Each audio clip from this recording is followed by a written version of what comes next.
Okay, this is my presentation on constructivism and a flipped classroom and how constructivism can help to create a flipped classroom.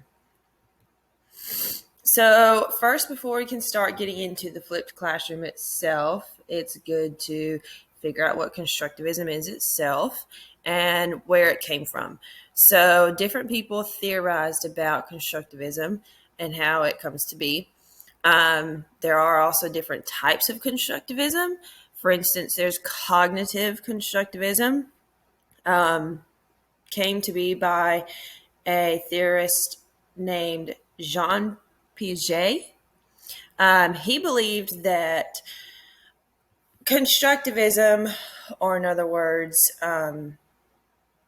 basically your learning development, how you learn things, this happens whenever your mind is psychologically mature enough to let it happen. Once you've achieved that maturity, then you are able to retain more information to reach that development stage. However, this psychological maturity, it happens in a consecutive pace, and it happens in 4 different stages. Those stages in the very beginning, once you're born, through about 2 years of age, you're in the sensory motor stage. And then once you hit 2, you've graduated on to the pre-operational stage. And that lasts until you're about 7 years old. And then from 7 to 11, you are in the concrete operational stage. And then once you hit 12, when you're 12 years old on up, it's just smooth sailing from there. You are in the formal operational stage. Those 4 were also developed and theorized by Piaget. Next, another view and another take on constructivism is social constructivism. This was theorized by Leo Vygotsky.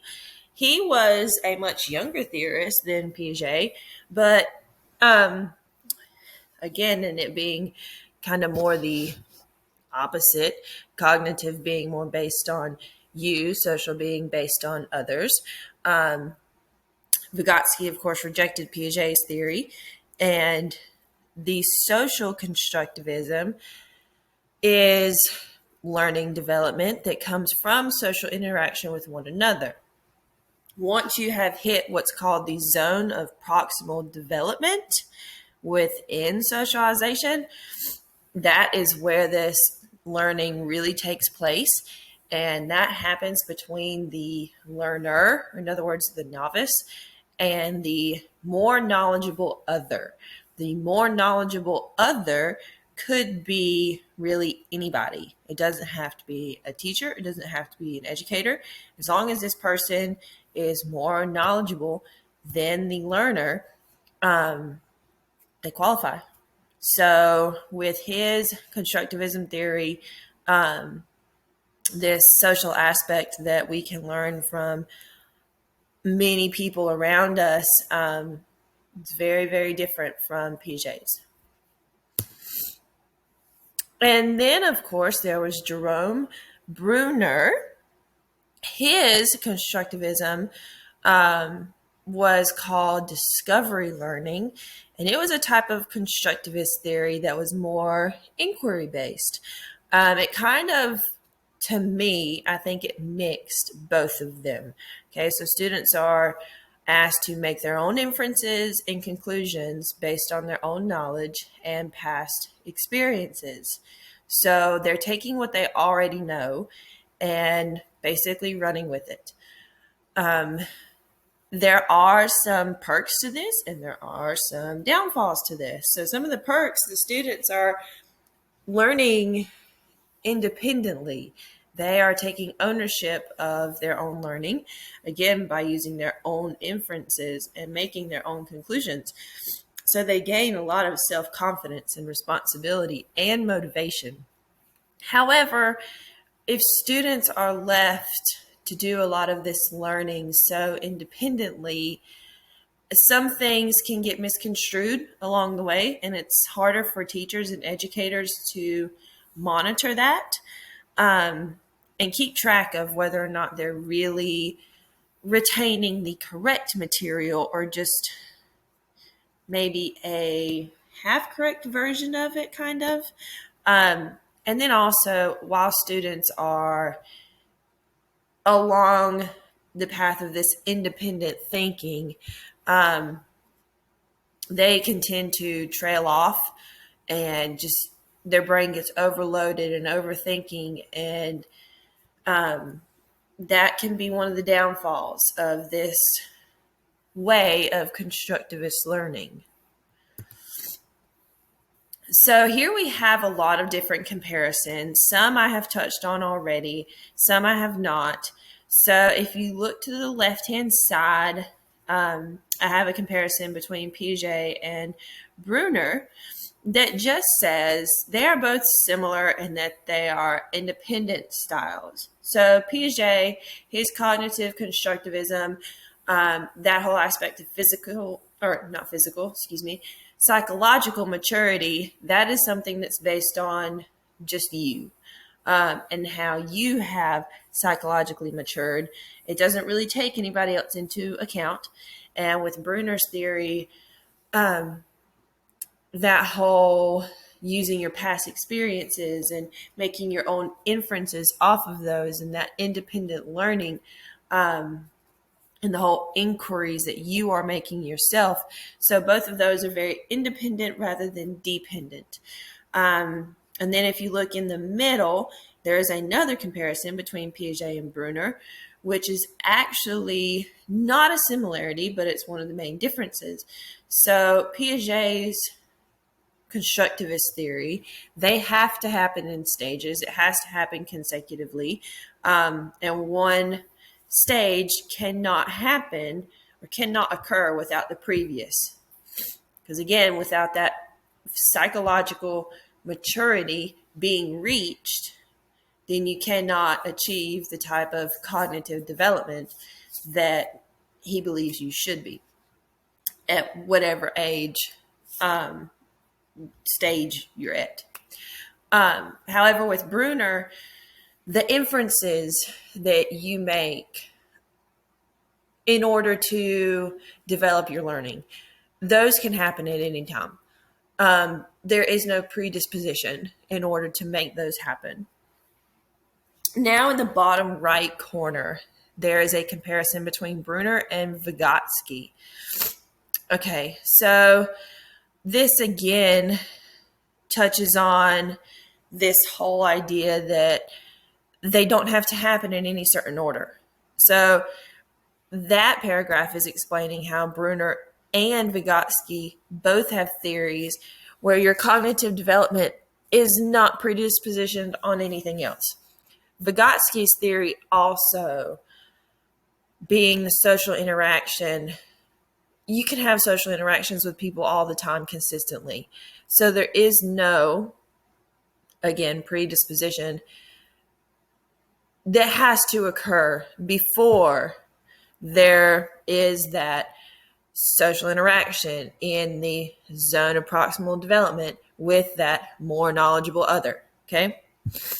So that's how those two are similar. And then, of course, at the very top, I have Piaget and Vygotsky.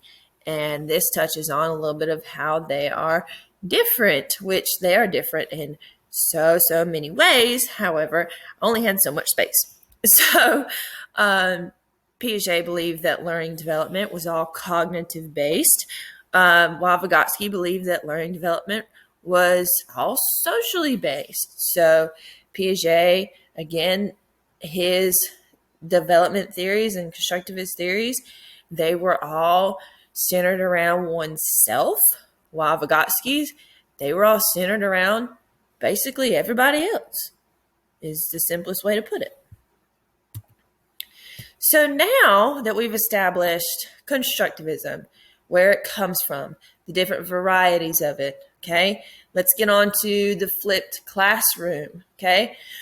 So a flipped classroom is a classroom that is set up more to where the students are doing a lot of their learning at home. And when they come to class, they are ready for the activities and the learning practice that the educator or teacher has set up for them. So they may have a lecture that is in video form, that is just in audio form, that they are said to go home and listen to and take notes on. Okay, so that is basically their introduction to the material, to the content. And they get to go through that at their own pace. They get to establish their own inferences. Okay, and that is the independent part of this flipped classroom. But again, the very next day, they're coming in to class and they're doing activities and learning practice. Okay, so this way of learning, it's not meant for the teacher to be standing at the board and drilling material into their heads and them just sitting and listening. Okay, once they get back to the classroom and they've got those activities that they're working on, that creates the social interaction that is very similar to what Vygotsky is saying. So this displays constructivism in a lot of ways. They have their own version of constructivism at home happening and occurring. And then whenever they get to school, they've got more of the Vygotsky style going on. And while they're doing these different learning activities, whatever they may be, whatever the teacher has planned, it allows the teacher to be with multiple students at one time. So yes, they're socially interacting, but they're still in some ways doing their work independently, to where one teacher is not having to control 20 to 30 kids at one time. They are able to move around and manipulate their time to spread out evenly. Okay, so there are a lot of benefits to this flipped classroom. One I have touched on already. The teacher is not the only educational. Oh, actually, I did not. The teacher's not the only educational influencer. The tutors and the peers are also the educational influencer. So it's not all up to the teacher themselves to get the material across. It's like she is spreading out her responsibilities, not in a lazy way by any means, but in a very smart and developmental way that is beneficial to the class. In a flipped classroom style, the students are learning in different styles. I mean, they go home and they do it all on their own. Not all, actually. They started on their own. But then they come to class and they've got a whole brand new outlook on learning that is completely different from the traditional, aka why it's called flipped. But also in this classroom style, more opportunities are created for advanced students to collaborate with the less advanced students. So if a teacher were to create an assignment that she wanted to be done in groups as some of the activities that they come back to the class with the next day, she may decide to set up the groups herself instead of letting the students have free reign. And while setting up those groups, she may set them up very particularly to where everything balances out with the more advanced students in the same group with the less advanced, so they're helping each other out. So this here is a link to a video of a lecture, and it is on solving systems of equations using the elimination method. And this is the kind of video that a student would be expected to go home, watch, take notes on their own time, at their own pace, and just get a surface type understanding of the material. They're not ever expected to become experts of the material while doing something in this form and fashion. And then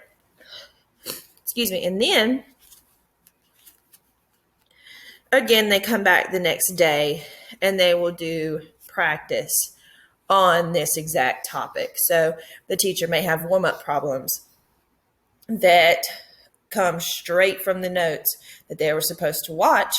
So in doing the warm-up problems, getting a good view of how many students understand the warm-ups, how many don't, she can also get a pretty good idea of how many students watched the video versus how many didn't. There's a lot of different things that you can play around with when you're doing this classroom style. And again, it displays a lot of different types of constructivism going on. Here are my references. Thank you so much for watching.